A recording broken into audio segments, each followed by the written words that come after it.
1947, la Fédération luthérienne mondiale. Le pape François avait créé la surprise quelques mois plus tôt en annonçant qu'il allait s'y rendre, marquant ainsi une étape importante vers la réconciliation entre catholiques et protestants.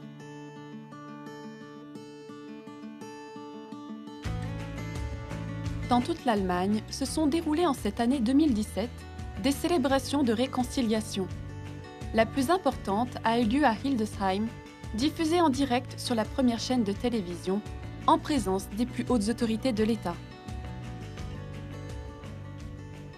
Nous avons eu une grande célébration de guérison des mémoires, pendant laquelle le cardinal Marx et moi avons reconnu réciproquement les blessures que nous avons infligées à l'autre confession depuis 500 ans.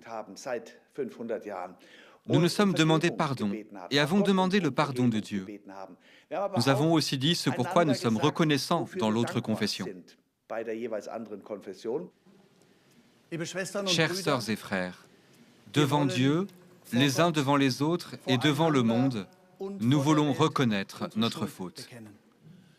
Nous voulons tout remettre à celui qui a mis en nous la parole de la réconciliation.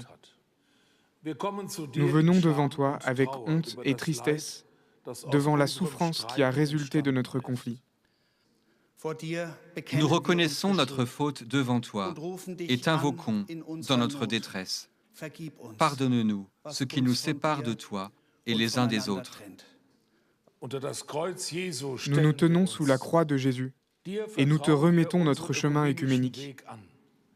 Nous te prions dans l'Esprit Saint, par Jésus-Christ, notre Seigneur.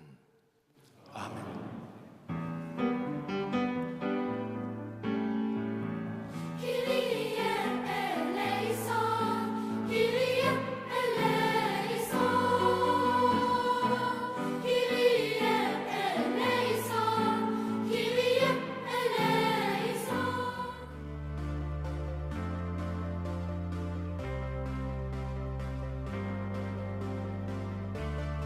Les grandes étapes du dialogue, il a commencé dès la première moitié du XXe siècle, mais c'est surtout le Concile Vatican II qui va faire entrer en dialogue l'Église catholique.